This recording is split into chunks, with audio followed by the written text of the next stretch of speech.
Ciao, what's up everybody? Alright, we are by Japantown Market. We're going to look at District K. It's a club. It's actually a very popular club. If you're ever familiar and been here before, it used to be where all the restaurants were, the little stalls and the big chairs, and they would have live music there. It was a phenomenal place before it was District K. After it became District K, I wasn't too into it. I've been a handful of times, but it burned down this morning. So this is going to be a pretty important video and a pretty serious video. So I'm not going to say the usual intro. We're just going to talk about what's happening right now in Saigon and in Vietnam. So recently, within the past month, 32 people lost their lives in a KTV on a suburb of Saigon. Rest in peace. That super sucks that you're having fun. I'm gonna cross the street right here. Get my thumbnail.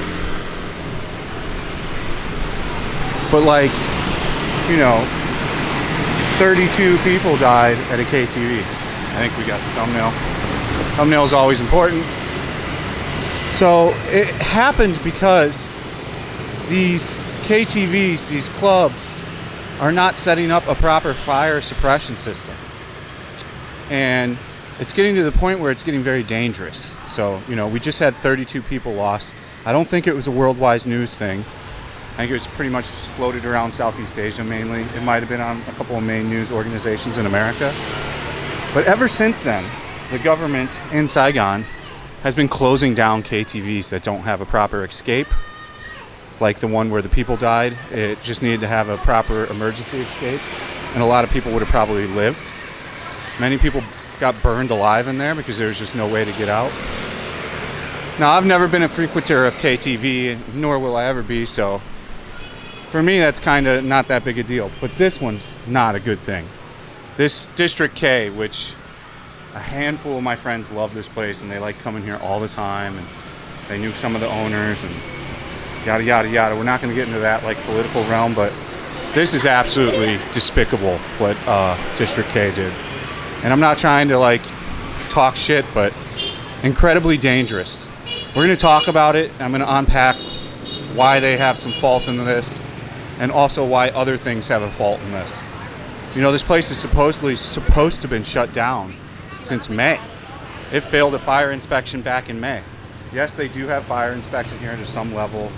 I don't think there's like a grand fire marshal or anything like quite as elaborate as in America, but they definitely get checked. And this place failed in May. So in May, they were supposed to close down and do the repairs, which they didn't do. So we're gonna go check it out. There's other people looking at it now. I wonder if they put some kind of barrier around it. There's tourists over here now. You can see all the, so this is all the insulation on the ground here as we're walking up to it. You can smell the fire. So this place was supposed to be already shut down by May and not able to reopen it until they did the fire safety repairs, which they did not do, and they operated all the way up until a week ago, until they brought an entire police task force and forcibly shut them down one night. So they were closed. Wow, this just, look at this destruction. Blew out all the windows because of the wow, this place is total. Look at that. Insane. Look at all the glass. Wow. There is no coming back from this one. I don't know if they have insurance like in America where like some people burn shit down on purpose. I'm not going to insinuate that. But if you've ever been here, look at it. I mean, it's completely just wiped out. This fire raged, and it raged out of control. So surprisingly, the fire started while it was undergoing repairs this morning. And the likely culprit, as I read through on the Vietnamese side of the articles, is that there was a welder in here.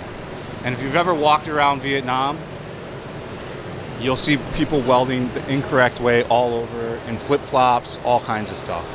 So this thing is completely totaled. There is nothing salvageable here. Some of the metal outsiding, the signs busted, all the neons busted out of the light, glass blown out, it's still smoking. You can see a little bit of smoke coming from the top. So this ironically burned down during its repair, which is very odd. Again, probably a welding error. And the question that I'm begging to ask is, this was just built 2 years ago. Why are they letting people continuously cut corners? For what, a small bribe? I'm not going to insinuate that that's what happened, but how can a brand new building get built and not have a proper fire system in it?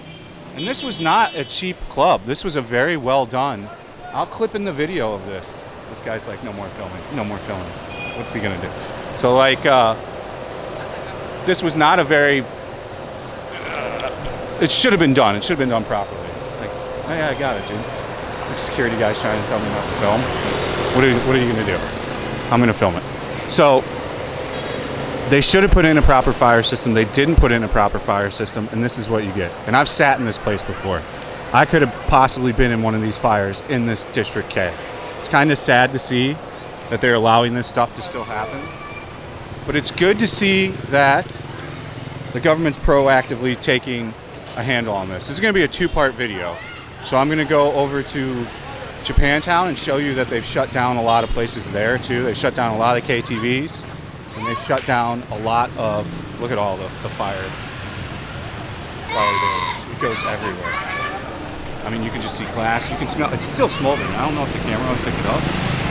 I love how security guards always try to work too hard. No camera. Dude, it's already all in the news. Yeah, there's still smoke billowing out the top. So they're actually actively trying to take care of this situation as best, you know, as Vietnam government can. And as you'll see when we do the part two to this, kind of like Japantown's drastically changed. Almost every massage parlor is closed, every KTV is closed, and they closed pretty much immediately after that fire.